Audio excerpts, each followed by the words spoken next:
Joint action committee की जानिब से आज़ाद कश्मीर में लॉकडाउन, पहिया जाम हड़ताल और एहतजाज खत्म करने का ऐलान। कहा कि हुकूमत की जानिब से तमाम मुतालबात तस्लीम करने के बाद हड़ताल और एहतजाज खत्म करने का ऐलान करते हैं। हुकूमत ने गुज़श्ता रोज़ ही बिजली और आटा सस्ता करने के मुतालबात मान लिए थे। अफसरान की बरात में कमी के लिए जुडिशल कमीशन बनाने का तीसरा मुतालबा भी मान लिया गया। गुज़श्ता रोज़ जहाँ भाग 3 अफराद की नमाज जनाजा के लिए आज दोपहर 3 बजे तक शटर डाउन बरकरार रहेगा। शहर में तमाम निजी और सरकारी तालीमी इदारे बंद। आज़ाद कश्मीर के मुख्तलिफ अजला में इंटरनेट सर्विस कहीं मुअत्तल कहीं मुतासिर। 2 शहरियों की नमाज जनाजा मुजफ्फराबाद जबकि एक की शोड़ालता में अदा की जाएगी।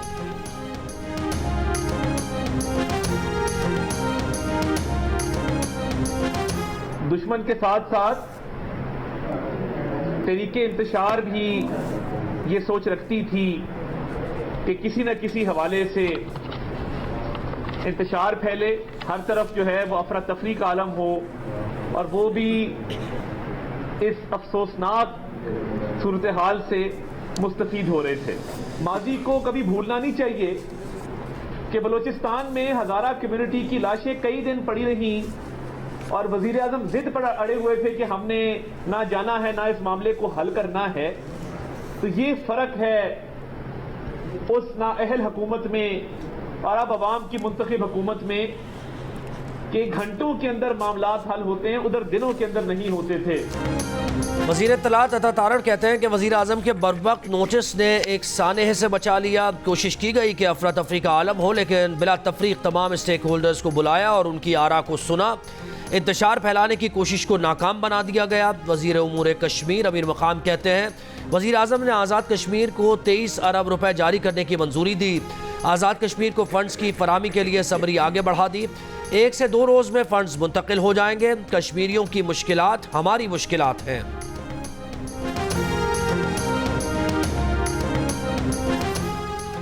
वफाकी काबीना से आज़ाद कश्मीर के लिए बकाया जात की मद में 55 अरब रुपए जारी करने की मंजूरी मुतवक्के। वज़ीर आज़म शहबाज शरीफ की ज़ेर सदारत इजलास में मुल्की मजमूई सियासी और मुआशी सूरत हाल और आज़ाद कश्मीर के कशीदा हालात पर गौर होगा। IMF से नए प्रोग्राम के लिए मुज़ाकरात पर भी काबीना को एतमाद में लिया जाएगा। पावर सेक्टर के लिए बजट से पहले 127 अरब रुपए जारी करने की मंजूरी मुतवक्के। पास्को का गंदम खरीदारी का हदफ बढ़ाने का भी फैसला किया जाएगा।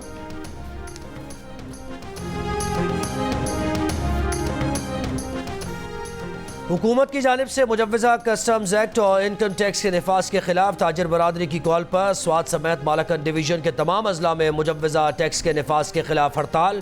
प्राइवेट स्कूल्स नेटवर्क की कॉल पर तमाम निजी तालीमी इदारे भी बंद। ज़िले अदालतों के साथ साथ Peshawar high court Mingora bench bar association के वकला ने भी आज अदालती कार्रवाई का बायकॉट कर रखा है।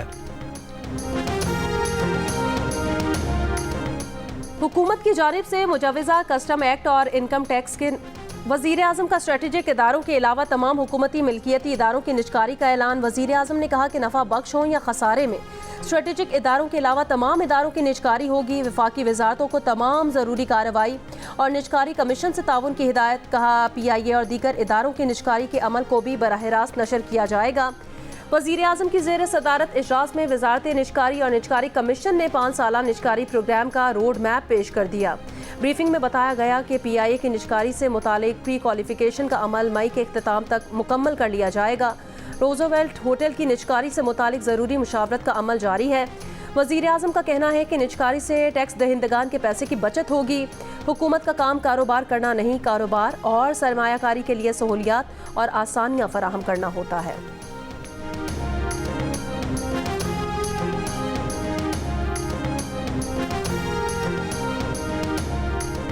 पाकिस्तान स्टॉक एक्सचेंज में तेजी का रुझान। कारोबार के दौरान 100 इंडेक्स में 650 से जायद पॉइंट्स का इजाफा। 100 इंडेक्स 74,450 से जायद हो गया। नए कर्ज प्रोग्राम के लिए मुज़ाकरात। FBR और IMF के दरमियान आज मुज़ाकरात के 2 दौर होंगे। FBR टैक्स नेट को वसी करने से IMF को आगाह करेगा। रवां साल टैक्स वसूलियों पर पेशरफ्त और अगले माली साल के लिए हदफ पर बात होगी। रियल एस्टेट, ज़राअत और ताजिरों को टैक्स नेट में लाने के इकदामात पर IMF को एतमाद में लिया जाएगा। IMF मुज़ाकरात से कबल वज़ीर ख़जाना मोहम्मद औरंगज़ेब से चेयरमैन और मेंबरान FBR की मुलाकात। FBR हुकाम की वज़ीर ख़जाना को IMF के नए मुतालिबात और उनके असरात पर ब्रीफिंग। वज़ीर ख़जाना की FBR को डिजिटलाइजेशन और ट्रैक एंड ट्रेस सिस्टम के लिए हर मुमकिन इक़दाम की हिदायत।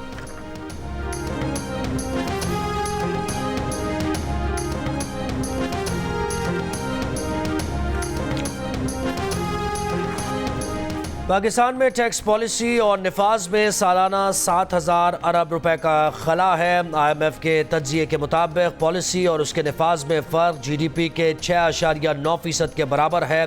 पॉलिसी निफाज का गैप रिटेल सेक्टर में सबसे ज़्यादा 30%, ट्रांसपोर्ट में 19%, सरहद पार स्मगलिंग में 12% और रियल इस्टेट सेक्टर में 5% है।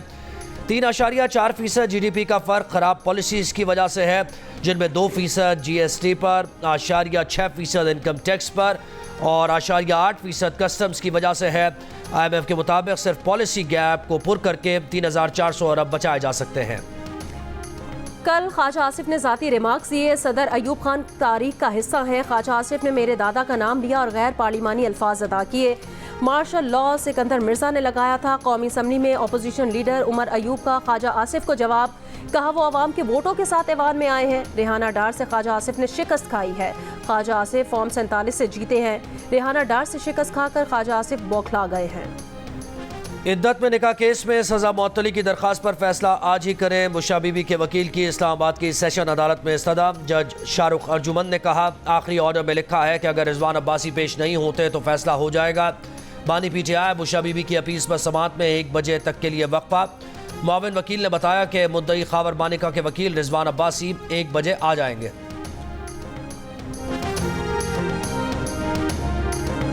जस्टिस मोहसिन अख्तर कियानी और जस्टिस बाबर सत्तार के खिलाफ बदनीयती पर मबनी मुहिम पर तौहीन अदालत केसेस की समाअत आज इस्लामाबाद हाई कोर्ट में होगी। जस्टिस मोहसिन अख्तर कियानी के मामले पर चीफ जस्टिस इस्लामाबाद आमिर फारूक की सरबराही में बेंच समाअत करेगा। जस्टिस मियां गुल हसन औरंगजेब और justice Arbab Mohammad Tahir larger bench का हिस्सा होंगे। जस्टिस बाबर सत्तार के खत पर जस्टिस मोहसिन अख्तर कियानी की सरबराही में बेंच समाअत करेगा। जस्टिस तारिक महमूद जहांगीरी, जस्टिस सरदार एजाज इसहाक खान लार्जर बेंच का हिस्सा होंगे। सोशल मीडिया पर मनफी मुहिम के बाद हाई कोर्ट के 2 जजेस ने खत लिखकर चीफ जस्टिस ने तौहीन अदालत की कार्रवाई शुरू करने की दरख्वास्त की। शीरी मजारी की 2022 में होने वाली गिरफ्तारी के खिलाफ दरख्वास्त पर फैसला महफूज। इस्लामाबाद हाई कोर्ट के जस्टिस मोहसिन अख्तर कियानी ने रिमार्क्स दिए कि ये वक्त की बात है, कल इधर वाले दूसरी तरफ खड़े होंगे। आज जो हुकूमत में हैं, कल वक्त बदलेगा तो वो उठाए गए होंगे। जस्टिस मोहसिन अख्तर कियानी ने कहा कि किसी दूसरे सूबे को गिरफ्तारी चाहिए होगी, क्या बाहर से कोई आकर उठाकर ले जाएगा? ऐसे मुंह उठाकर कोई दूसरे सूबे में जाकर कैसे गिरफ्तार कर सकता है? ये तो ऐसे ही हुआ, यहाँ कोर्ट से एक आदमी को उठाकर ले गए, दरवाजे तोड़कर, चीज़ें तोड़कर जैसे ले गए। क्या ऐसे ही गिरफ्तारी हुई थी? जो आज हो रहा है 2 साल बाद दूसरे वालों के साथ हो रहा होगा, हम यहीं बैठे होंगे।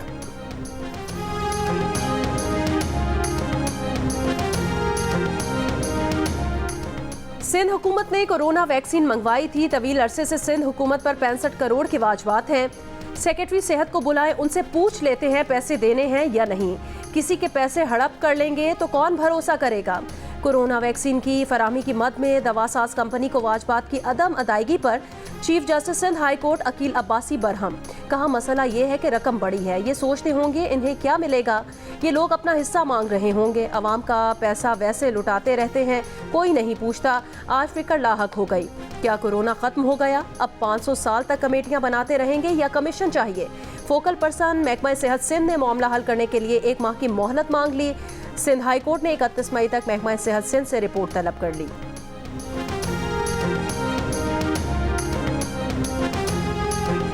लाहौर हाई कोर्ट के एक जज साहब ने ना वो स्कीम रोक दी बाइक्स वाली। उन्होंने कहा कि अगर ये पेट्रोल बाइक्स जो हैं या ये जो इलेक्ट्रिक बाइक्स हैं, ये आप स्टूडेंट्स को देंगे तो वो ये बाइक्स लेके लड़कियों के कॉलेज के सामने जाएंगे। तो मुझे हंसी आ गई। और कोर्ट ने कहा कि ये वो लड़के जो है वो लड़कियों के कॉलेज के सामने चले जाएंगे तो वो जिन्होंने जाना है उनको मोटर बाइक की ज़रूरत नहीं, वो वैसे भी चले जाएंगे। मरीम नवाज का कहना है कि मोटरसाइकिल्स की तकसीम रोकने के फैसले में जज साहब के रिमार्क्स पर हंसी आ गई। अदालत ने कहा कि लड़के बाइक्स लेकर लड़कियों के कॉलेज के सामने जाएंगे, जिन्होंने वहां जाना है वो वैसे भी चले जाएंगे। अदालत ने कहा लड़के बाइक्स पर वन व्हीलिंग करेंगे, जबकि उनके ख्याल में इलेक्ट्रिक बाइक से वन व्हीलिंग नहीं हो सकती। पाकिस्तान और आयरलैंड के दरमियान फैसला कुन मारिका। T20 सीरीज का तीसरा और आखिरी मैच आज होगा। डबलिन में जो जीता सीरीज उसके नाम रहेगी। टीम पाकिस्तान में 1 से 2 तब्दीलियों का इम्कान। कौन इन होगा कौन आउट, फैसला टॉस से पहले होगा। मैच पाकिस्तानी वक्त के मुताबिक शाम 7 बजे शुरू होगा।